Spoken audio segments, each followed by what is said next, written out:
Hello everyone, how's it going? Dr. Incompetent here, and I'd like to do a complete beginner's guide for Approaching Infinity.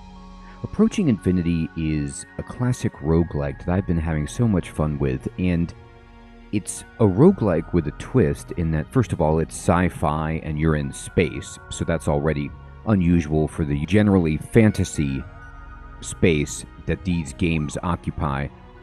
But also, the way I think about Approaching Infinity is it's kind of like Star Trek, the roguelike.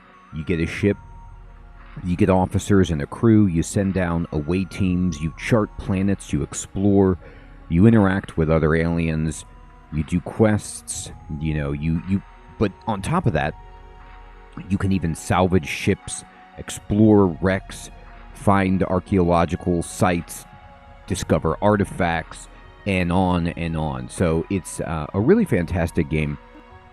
And in 2024, the UI has been overhauled. It's always getting updates. And so I thought this is a great time to create a guide for any new player who is looking to play Approaching Infinity, or even somebody who had played it in the past and maybe wants to jump back in. So what we're going to do in this guide is fire up a brand new game. We're going to go through the tutorial together, and I'm going to explain everything that I've learned about Approaching Infinity, either through my own play on stream or things that I've learned from people in the YouTube comments, and also fill in any gaps to the experience of the tutorial in the early game to help make things more sensible. I'm going to explain the UI, the controls, some basic tips and strategies, and in so doing, however, I'm not going to tell you how to min-max, the fastest way to make money, what exactly you should be doing at any time, but rather just kind of providing the fundamentals so that you can enjoy Approaching Infinity at your own pace. So I'm going to start a new game here, and once you go to this screen, we're going to do normal start. You can do some other stuff, random start if you don't want to, customize your character or anything, but we're just going to go normal start. And when you begin, you get to choose from 4 different ships. You can be the Assault Scout, the Trader, the Explorer, or the Asteroid Miner. And these explain to you different...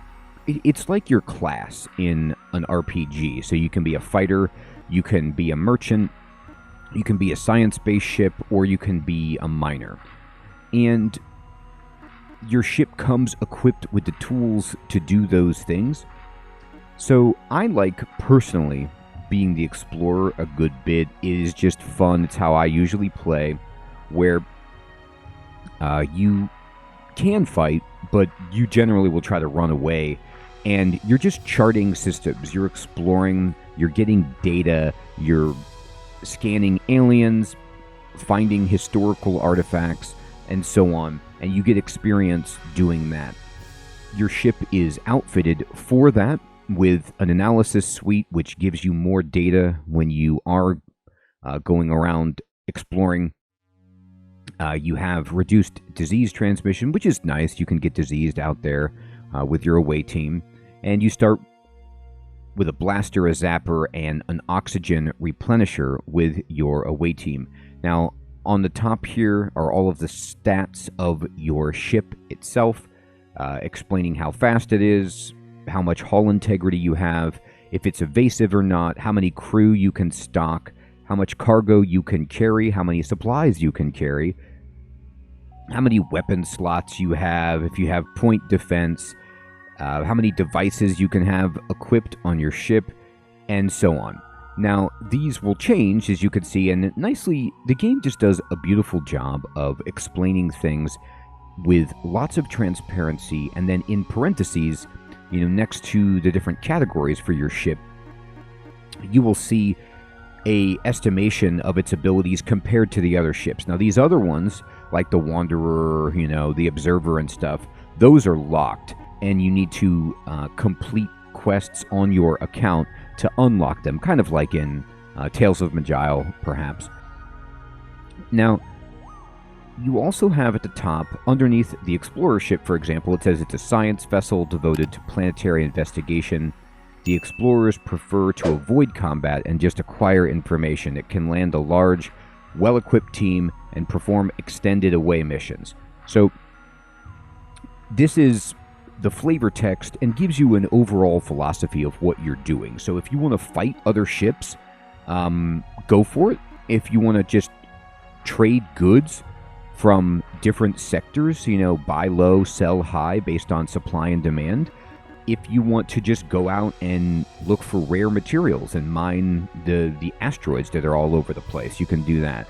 I just like the Explorer myself because you get that full Star Trek feel. Oh, and don't be tricked by this. Like, at first I thought, okay, well, I'm never going to fight if I'm the Explorer, but you fight all the time. You fight with your away team. You have to kill stuff. And you fight with your ship if necessary.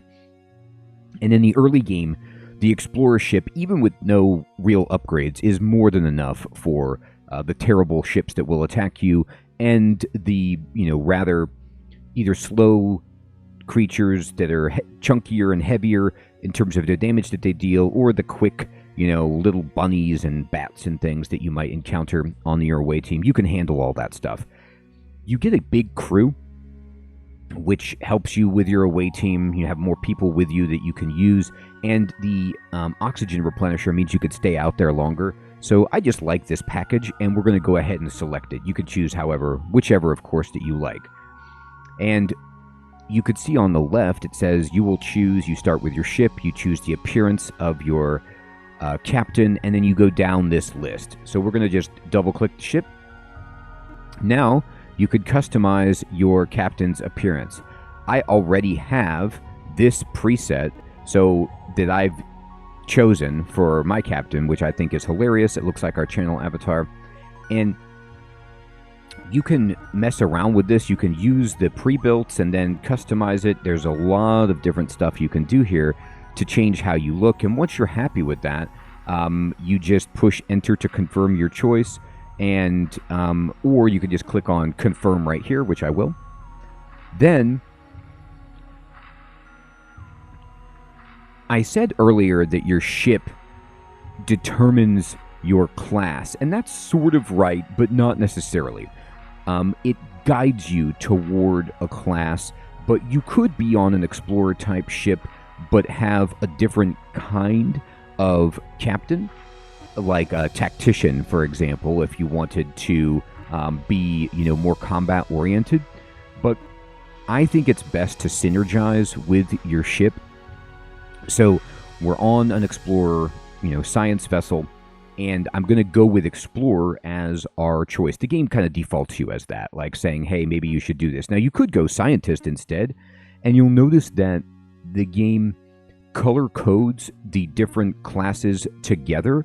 So the blue is the Curiosity Division, yellow is Systems Division, green is Social, and red is Combat. And then there's more Combat, and then there's Environmental, but these are locked, and we need to do stuff in the game to unlock them.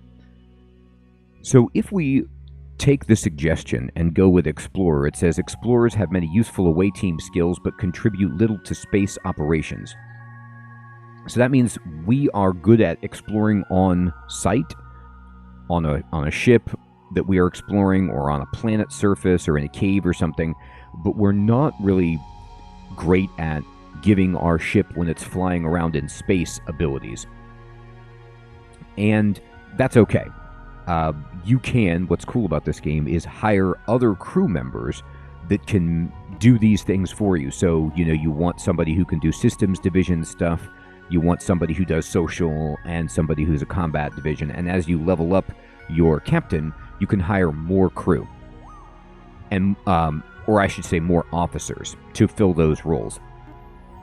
Now, importantly, check out this green text here. It says, Explorers gain double experience from exploration and scanning new planets. So you get experience. Everybody gets like base experience from actions like fighting in combat, killing enemies, finding treasure, completing quests, and so on. Exploration, finding data. But the class that you choose gives you a bonus to experience. Like the Tactician gets bonus experience from defeating enemies, and the Diplomat gets more experience from hiring and promoting crew, making large transactions, and talking to aliens and stuff. So we get double experience from exploring and scanning new planets. So that's great. You start with these modules. Modules come color-coded to your division, and they are basically like your active abilities. So you can use modules in the game. You can push a button to use them. They're like your skills. And then generally they have a cooldown. So we start with sensor attunement, which means our ship has +2 sensor range and +5 scanning for 20 turns. So we can use this to like explore further in space and faster. And then power leap means that we can move 2 to 3 tiles away, and we can jump past obstacles, which is pretty sweet. So like you could use this if you are in trouble to run away from an enemy that has become adjacent to you, and it doesn't end your turn. You can also like jump over an obstacle that's blocking an area. However, even though the game wants us to start with Explorer, I usually actually have been going with Scientist because I just like it fits the lore of the channel that I'm an incompetent doctor to be a scientist. And so scientists get experience from exploring, finding artifacts, and studying diseases. So we want to just go out and actually not necessarily chart new planets all the time like the Explorer, but we want to do that, of course, but we want to go onto the planets and explore them fully to get a lot of experience. See, we start then, if we choose Scientist, with 2 active abilities. This one gives your shield cooldown. It removes it and restores 50% of your shields up. That's amazing if you're getting blasted and you need to fix a situation immediately.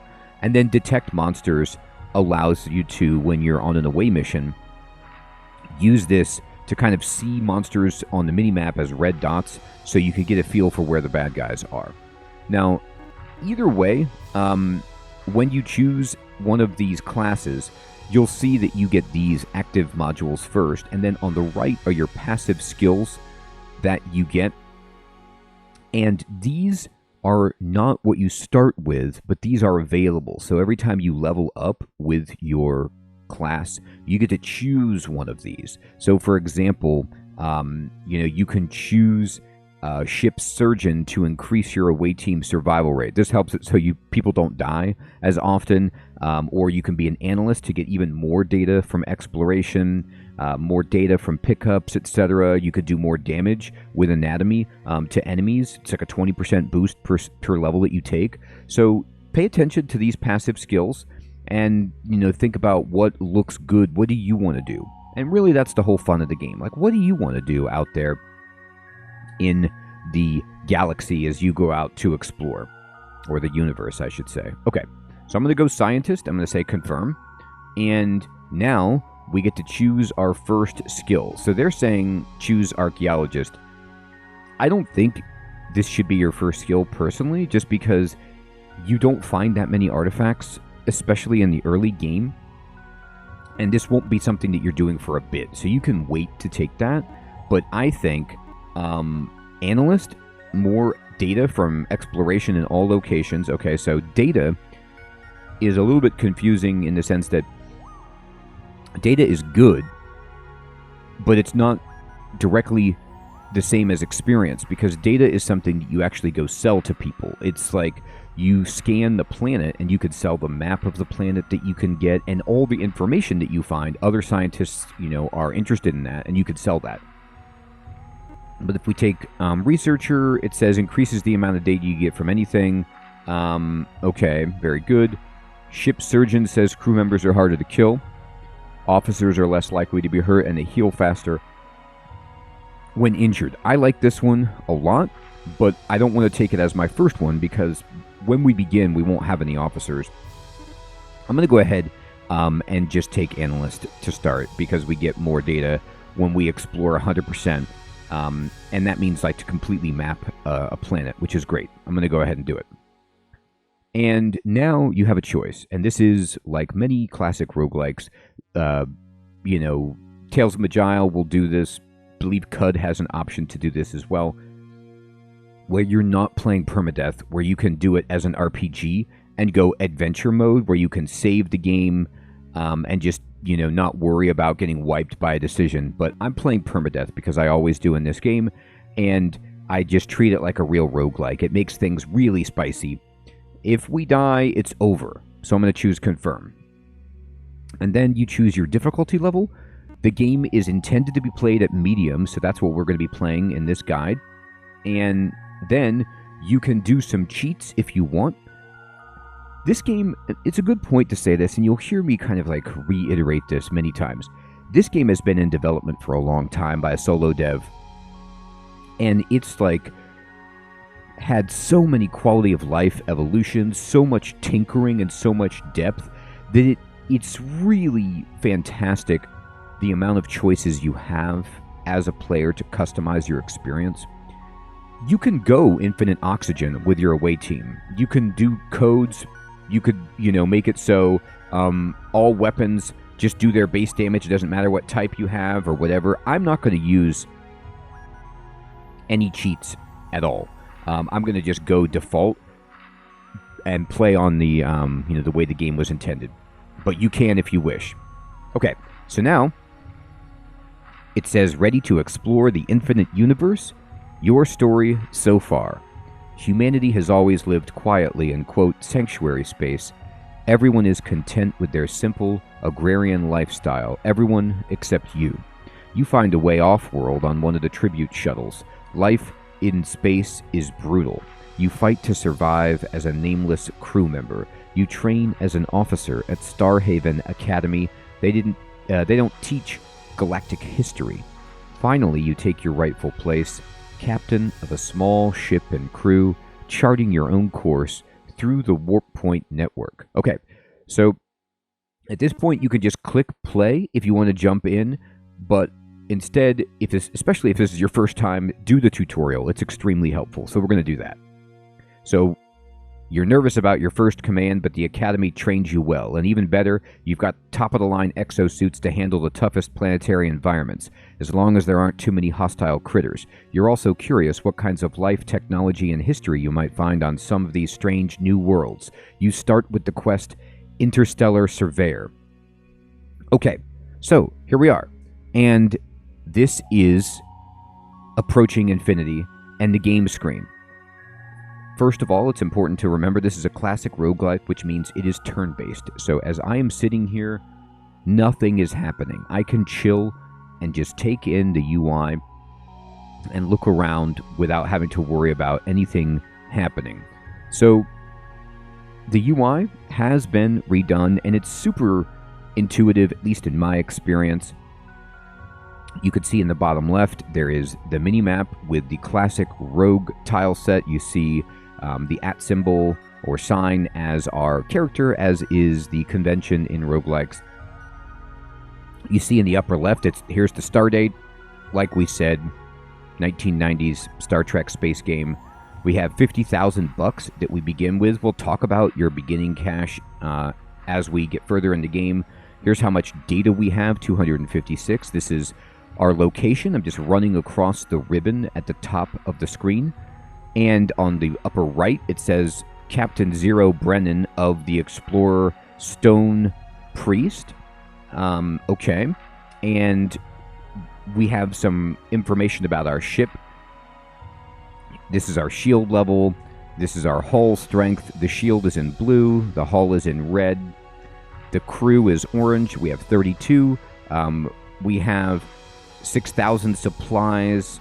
And this is how fast we are going in green, 175, and we have no cargo on our ship, 0 out of 26. Now, something very useful to understand, this game is played with mouse and keyboard. You can use just the keyboard, but the mouse is great. And if you mouse over, at least I think you can use exclusively keyboard. I use a combination, which is what I recommend. If you mouse over, for example, this icon right here if you're wondering, like, what does this do? I have 0 out of 0. If you hold shift over anything that you're mousing over, you will notice in the upper left, there is a tooltip that pops up that explains whatever it is your cursor is on. Now you can click the mouse wheel in to have that always on. So whatever you're mousing over, the tooltip always shows up for that. If you don't like that, just push your mouse wheel button again to disable that, and then you have to hold shift to get it. That's how I do it. So this is point defense, which protects your ship from incoming missiles.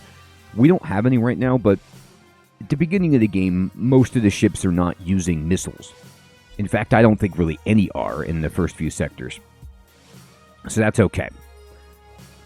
Over on the left in the column, you'll see there's a bunch of buttons that you can click on, like officers, inventory, quests, crafting, etc.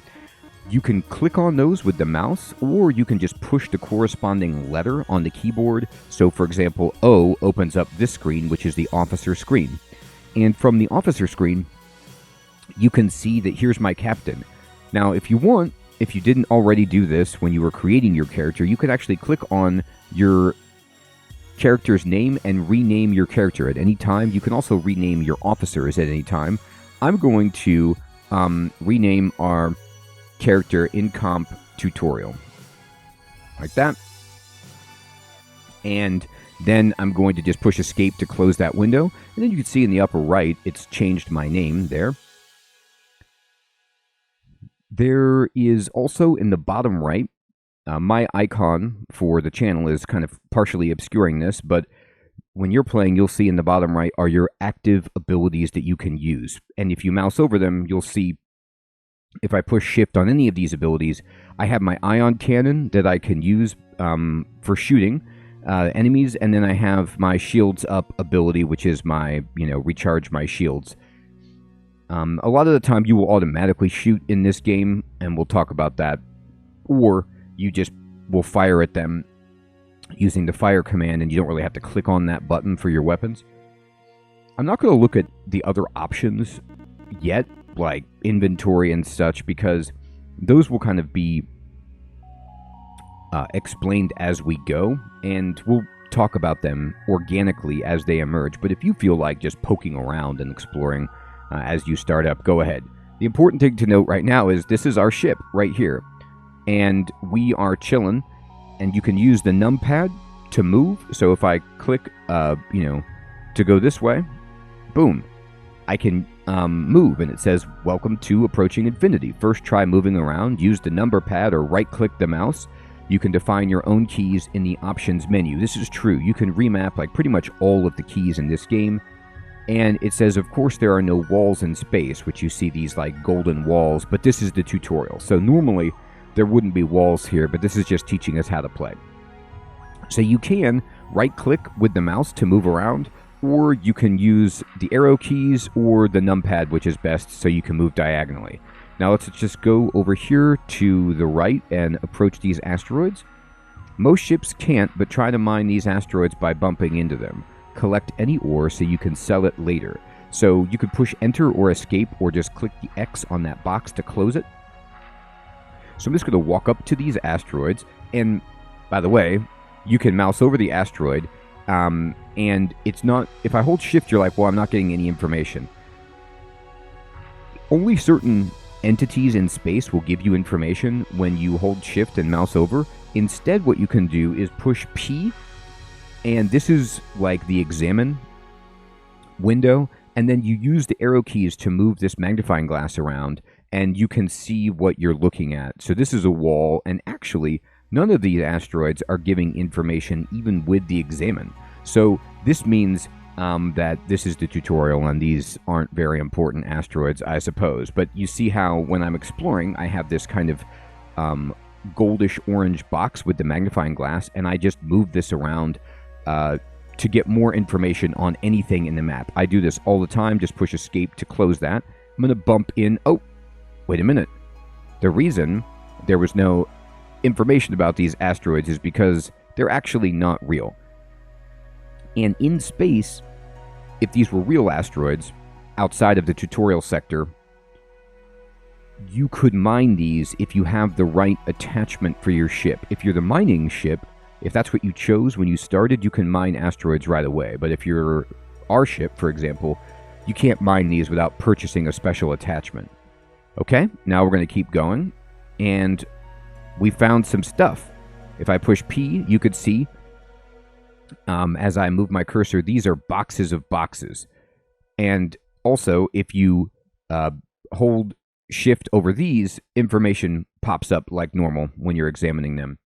So if there is no information, it's just an empty space or just a kind of like graphical illustration tile, but nothing important happening. The outline of the item determines what type of thing this is. So I'm going to just pick this up. Now, we didn't talk about this yet, but in the upper left, you will see the log. The log is incredibly important. You can click on it to get a huge version of the log. This shows you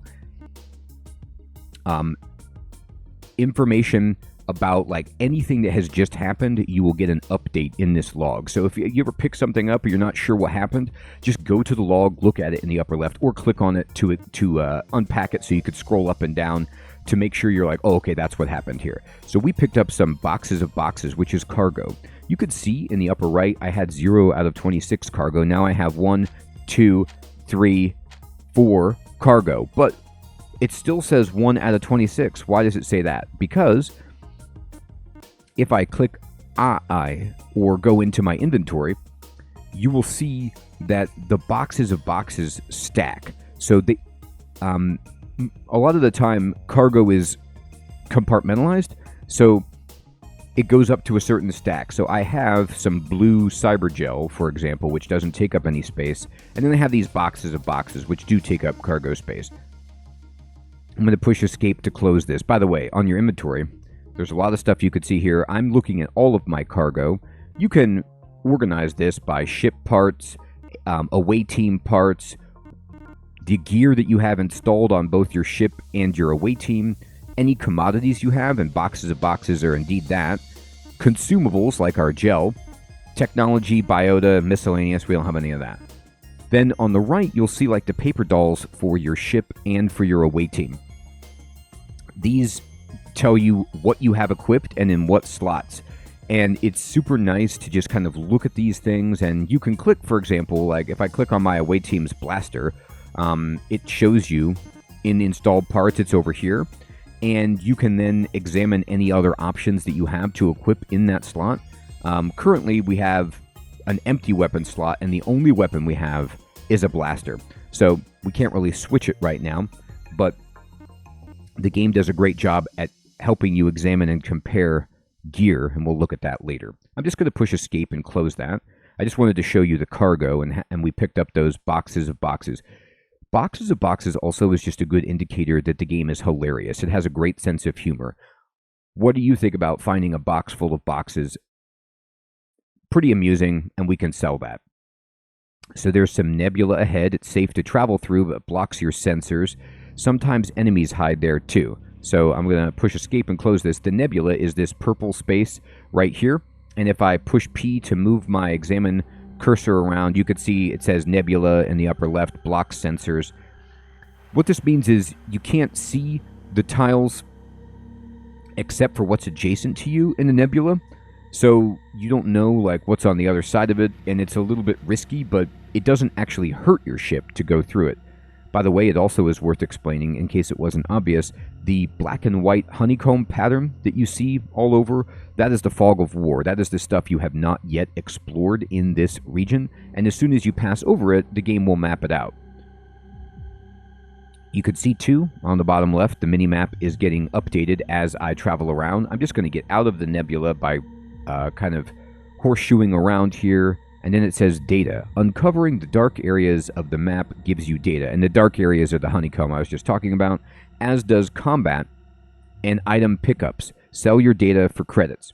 So most of the time, yes, you're going to be selling your data for credits. Now, there's other times where you want to kind of like hold on to your data because certain quests need it. But in the beginning of the game, I'm always just selling everything just about so I can buy some much needed upgrade for our ship, for our away team, etc. Now, if you look on the ribbon that's running along the top of the screen, and the third box from the left says data, as I uncover the map, even through this nebula here, you'll notice that every square that I'm moving, I'm just getting more data, okay? So this is good. This is what I could sell for money. However, the more time you're flying your ship around, you can't do this infinitely. Look in the upper right at the yellow bar. Those are my supplies. And every square that I move consumes supplies. That rate is determined by the size of our crew, the appetites of our officers, and the ship that we have, etc. Just all of these different factors that determine how many supplies we're using per square that we move. And supplies are kind of like a condensed description of food, water, oxygen, anything that you need to survive. It's all kind of in that one catch-all category. And we're just going to go down here. And I should specify that's just when you're in the ship. When you're on a planet or you're, with the away team, they do have oxygen, which is distinct from that. That's another resource that you have to manage. But when you're on your ship, you have oxygen, so there's not even displayed. It's not a concern at all. I'm going to keep going to the left here. And there is a star right here that we could see, and it says beyond that star is a Terran planet. Go there and land. Move our ship on top of the planet and press D for dock, space for smart action, or left-click your ship. So what does that mean? Well, let's just move past this star. And by the way, you can examine the star, and it just says it's a star. It blocks your sensors. What that means is, as you can see, it blocks my line of sight. So around my ship, I have two boxes, and this is how I'm understanding them. The red kind of box is outlining and showing me my range of fire with my weapon that I have on my ship. And the blue outlined box is showing me how far I can see with the ship. So there's some squares, like the planet is on a square, such as this, that I can see, but it's too far away for me to hit with my weapon. Now this star, everything behind the star, up to the northeast of my ship, is blacked out because I can't see through the star. So you can use this to your advantage to hide from enemies if you want to. I'm just going to keep going over to the left, and then once we stand on the planet, fly over, we do an orbital scan. This is set by default, I believe, to automatically orbital scan. If it's not scanning, you could push, I think it's V to scan the planet when you're on top of it, but usually it just does it for you. And it gives you this information. It says it's the Shop of Horrors. That's terrifying. It's a Terran planet, human planet. It's cold. It's got gravity that's, we're familiar with. Or is not too bad. Standard pressure, standard radiation. It has no tectonics, so there's no earthquakes or anything.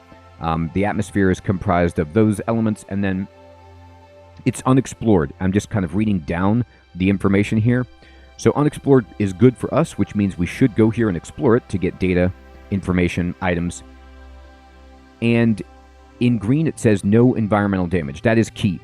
Many planets have hostile environments, and if the environment damage is higher than the protection provided by your suits that your away team is wearing, then you'll take damage every turn that you're on the planet. And in general, just don't go to a planet that you're going to take damage per turn, because you'll die, especially early game.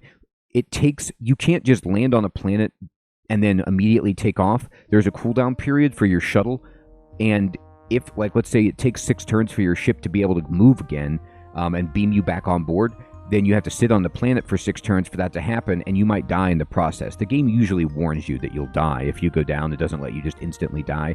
But just in general, you're looking for planets to explore that don't do environmental damage.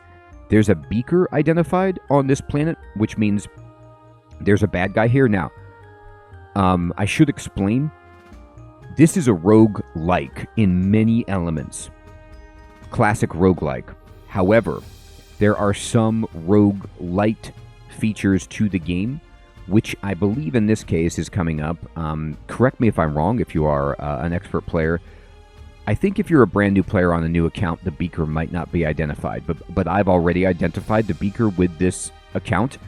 I have a new save file here that I'm playing, of course, but I think that information goes across all of your accounts, but I could be wrong about that. So if you're playing and it's your first time and the beaker is not identified, it might look different. It's not a big deal. It's just, it's a cool thing, actually, that a lot of your exploration and data that you acquire on aliens and stuff persists so that you can make more progress next time.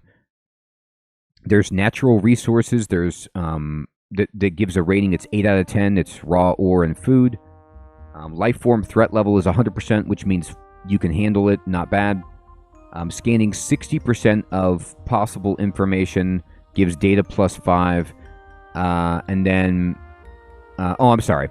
I'm scanning that because of my ability. Weather patterns reduce scan efficiency by 1. Okay, so it's a little harder to scan the planet. You can get better crew.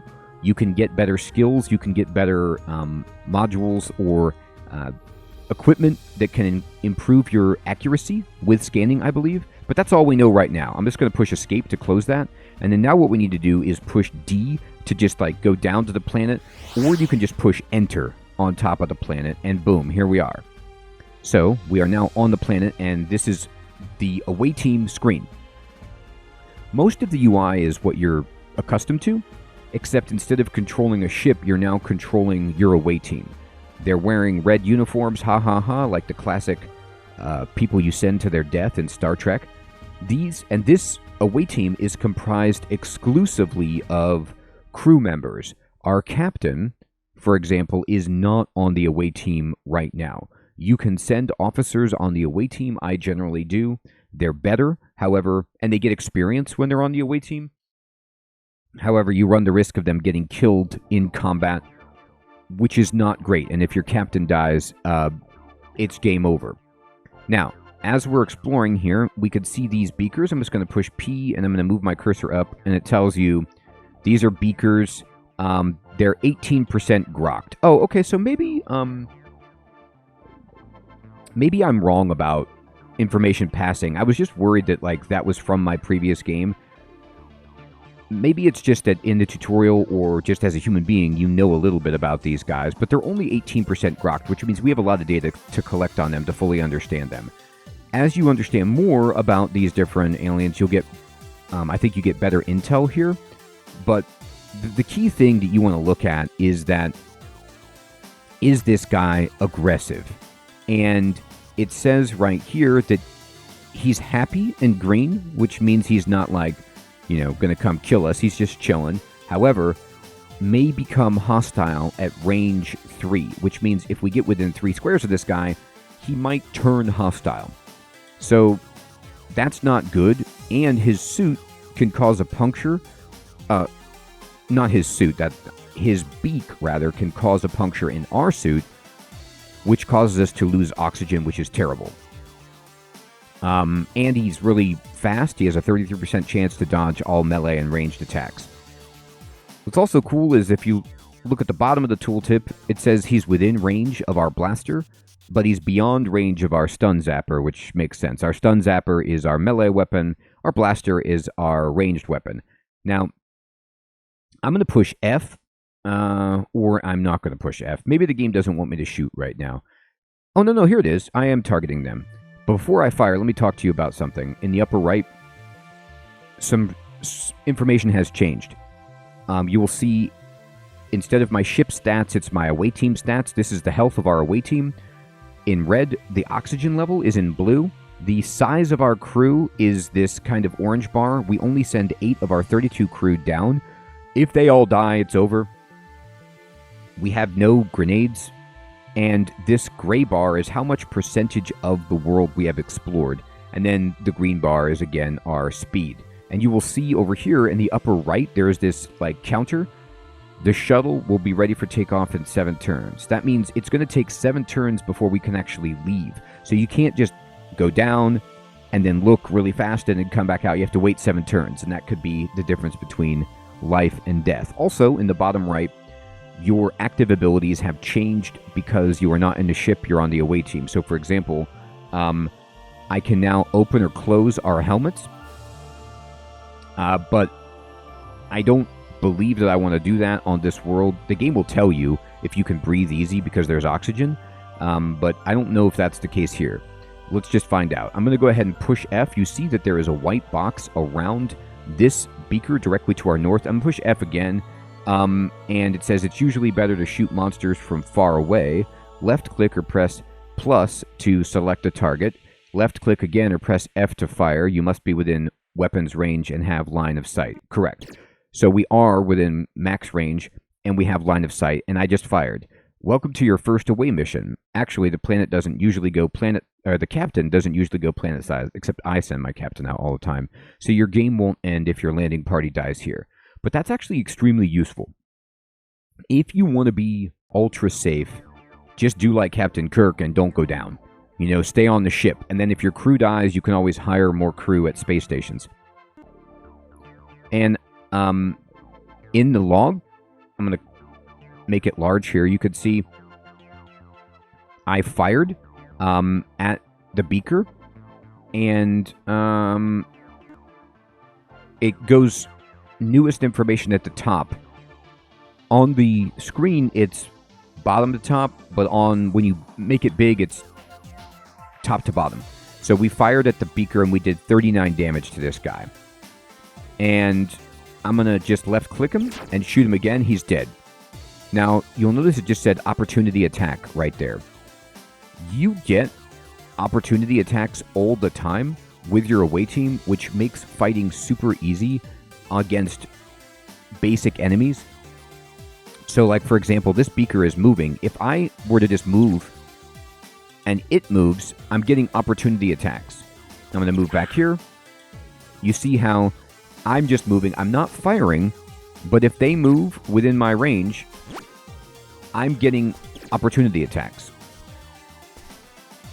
And that guy's running away from us. Now, there's some food over here. I'm just going to push P, this purple box, and you will see that this is 1 unit of food. Okay? And I'm going to move over here, and it's telling us about our oxygen. Explore, but watch your oxygen, the blue bar in the heads-up display. If it runs out, the party will start to take damage, except on Terran planets. Then maybe they'll just contract a horrible alien disease. Ouch. Okay. So, this is a Terran planet, but our oxygen still seems to be important here. So there might not be a breathable atmosphere. I'm going to pick up the food. And this goes into our cargo.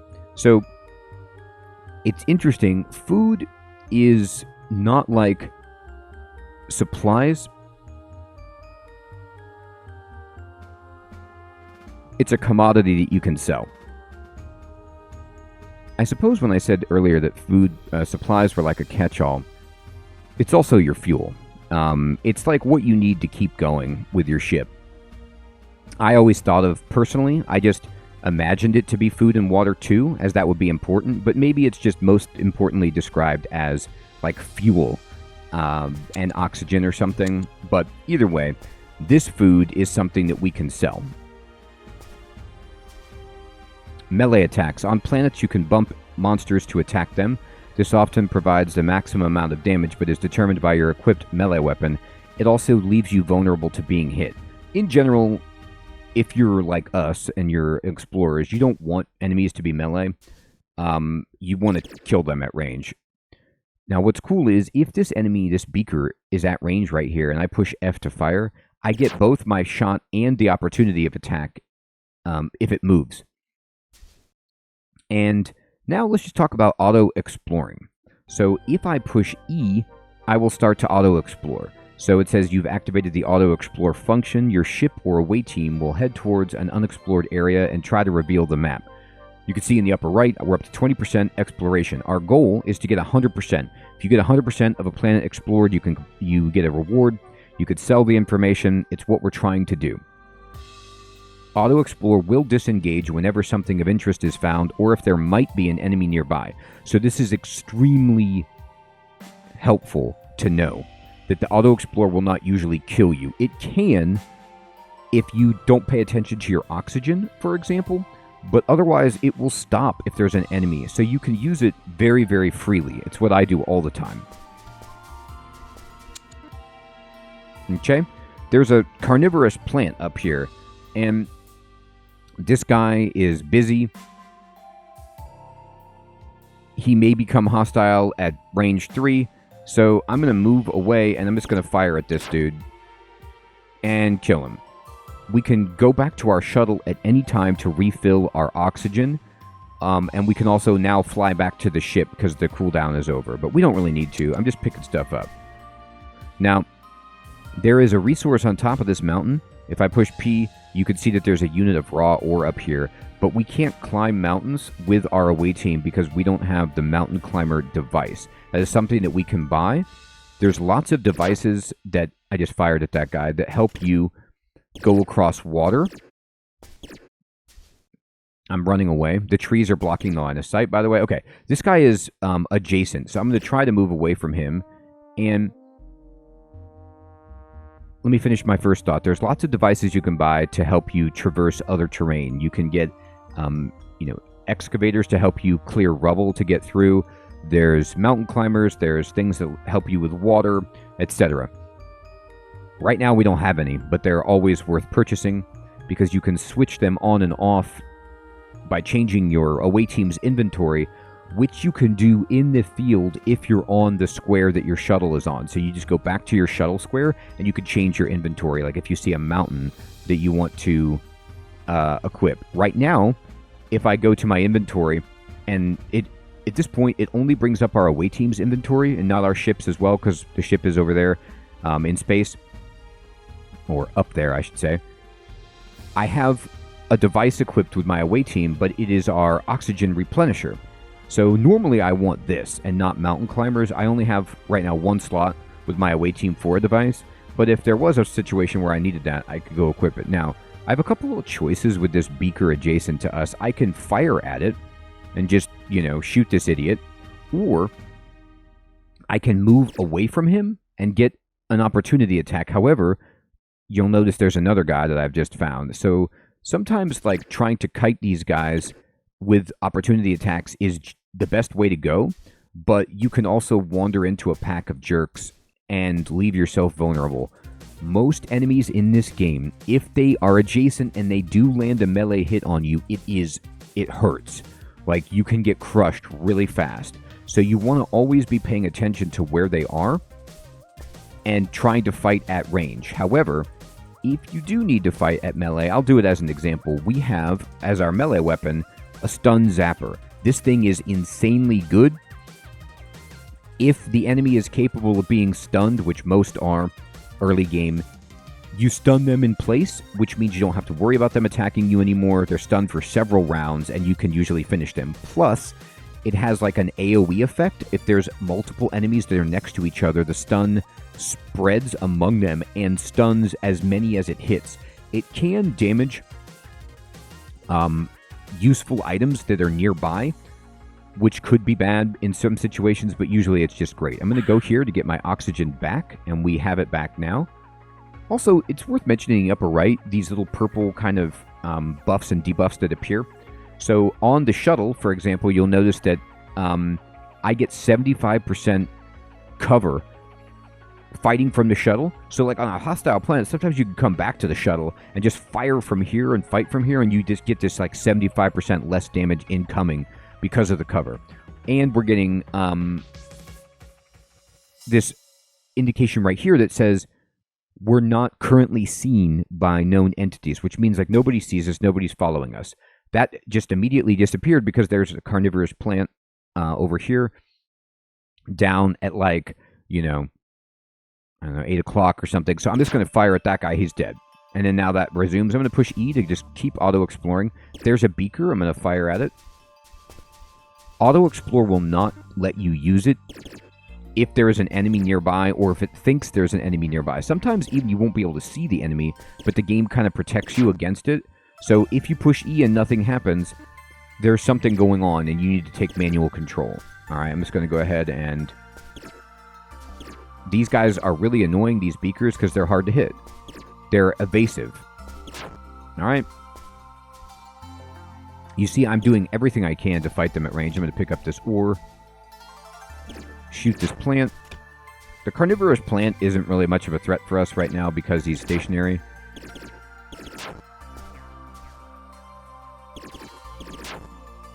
I'm shooting at the Beakers. There we go. And this is what I mean. I mean, obviously, this is the tutorial. It's supposed to be easy. But even though we're a science ship, we could still fight. Like, we still have... Our away team still has blasters. And, you know, we could do some stuff. But the key for your survival early is... Okay, you'll see that the game just gives you a warning when you're at 50% oxygen. I'm going to shoot the guy. And I'm going to go back down here. I'm going to pick up this data that you see, these genetic information right here. This is a DNA sample, which gives us more information about Beakers. I need to get back to the ship right away. When you see 50% oxygen, what I always do is immediately stop auto-exploring and run back to the shuttle to get my oxygen back. Auto-explore will keep going past that 50% marker, so immediately take the controls and stop it so that you don't run out of oxygen. Now, I'm going to also walk back.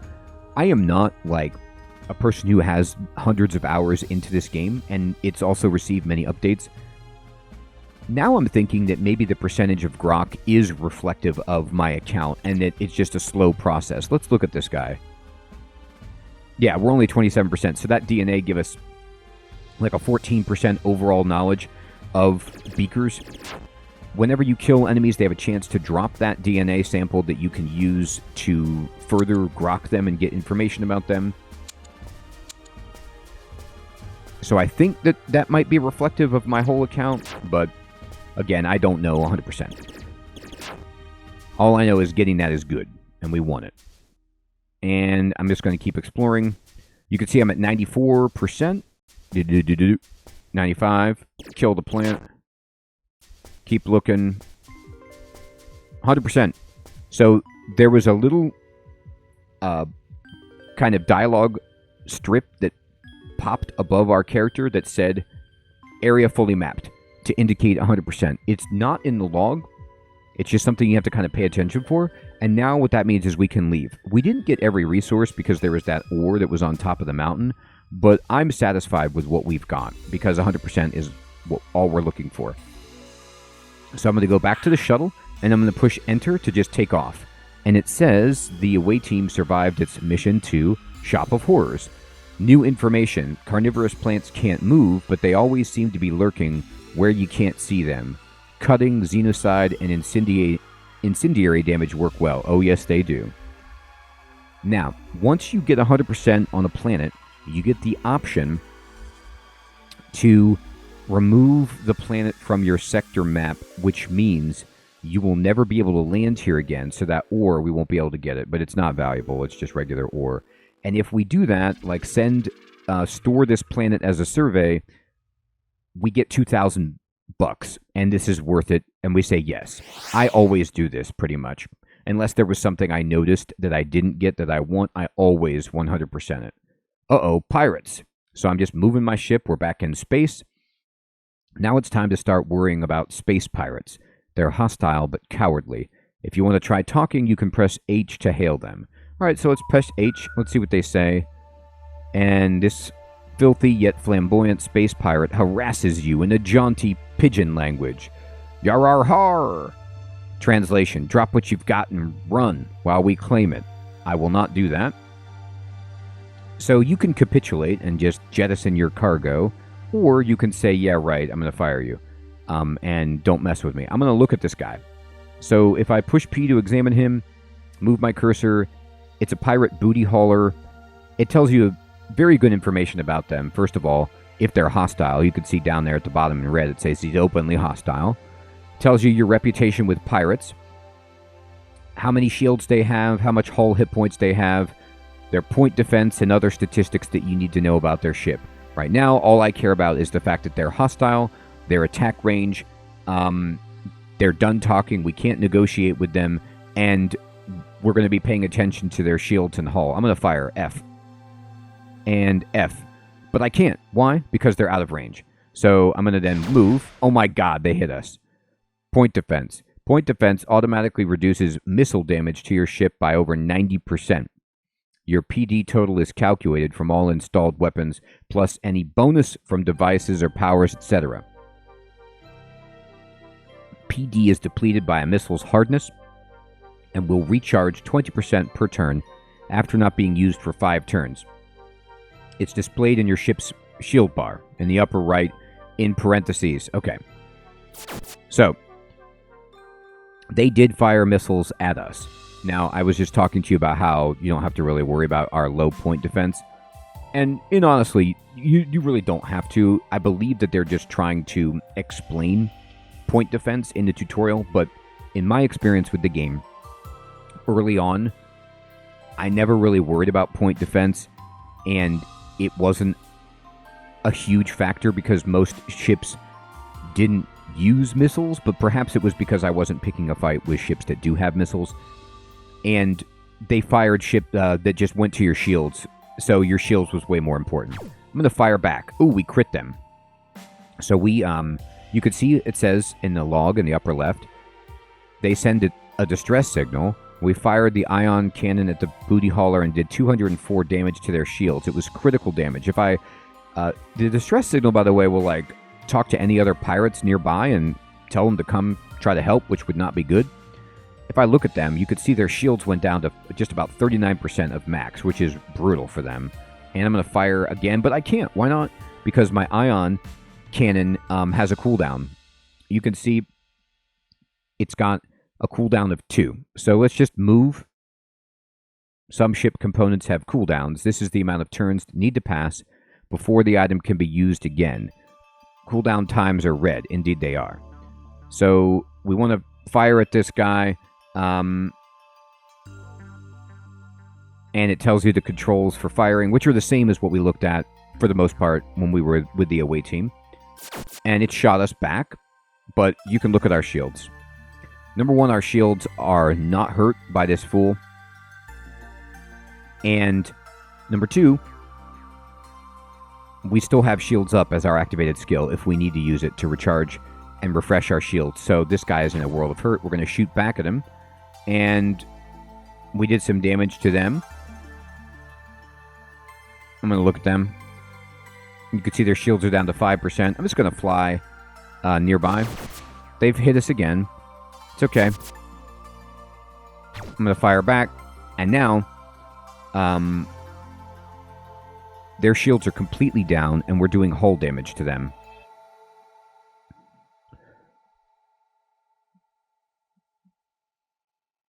Shields are cooling down 6 turns. Okay. No problem. Fire. Oh. We did a supply crit. Nice. And I'm going to fire at them again. I'm just going to follow them. Shoot. Engine crit. Ooh. They're in really bad shape. Now, you can see my shields are not great. So I'm actually going to say... I'm going to use my Shields Up activated ability. Why not? Now, you can click on it, or you can hold Control and push 1. A lot of the active abilities that you have will say like S2 or C1, and that means like Shift 2 or Control 1. So I'm just going to push Control 1, and I did Shields Up. I am back at full shields. Hi. I reduced my shield cooldown. This guy is not going to be happy. I move. He fired at me. I fire at him. His comms crit. And we'll just wait for him. Hi. This guy is... Oh, he's at 10% hull. So, he's regretting his life choices. And we blew him up. Now, in your tutorial right there, I think he couldn't because his comms got damaged. But he might try to reach out to you and ask for a surrender. You can take the surrender, but you get way less stuff in general. And at least in my... when I did the tutorial most recently, I took the surrender. I was like, fine, you can go on your way. And then he kept firing at me anyway, so I had to kill him.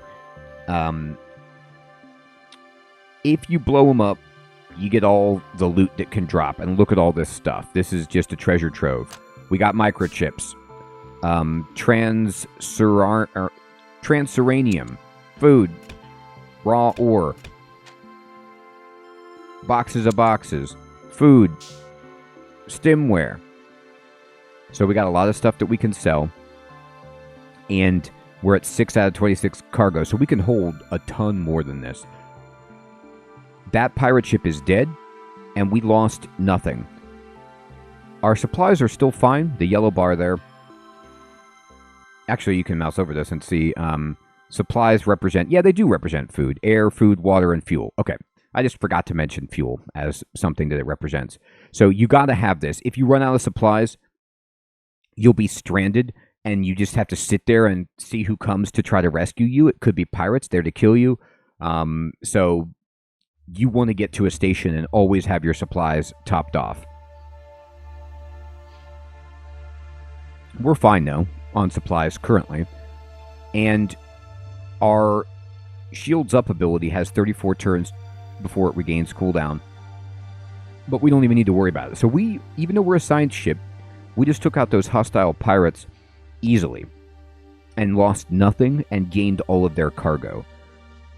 So right now you've seen just a taste of what this game has to offer. This is going to be a guide series because there is so much to explain.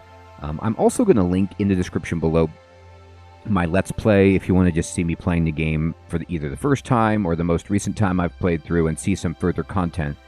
I'm going to keep this series going because we have a lot to unpack. We've talked about an away team landing, exploring. We talked about some ship combat. We've done Nebula. We've done exploration. We've looked at a little bit, but there's still a lot of game concepts to get into. And you're getting, like I said, just a sampling. Like, you go down, you send an away team out, you scan planets, you get data from enemies, you get loot. You have to fight ships. You blow them up. You take their loot. You sell it. There's so many cool ways you can play this, and it's almost like a sandbox in how you can choose the path that you want to take and what you want to do. Do you want, like we talked about at the beginning, do you want to be a trader? Do you want to be a fighter? Do you want to be an explorer? Do you want to be a diplomat? Do you want to do all of those things? I hope you're finding this series to be useful and fun, and I'll check you in the next episode. Take care.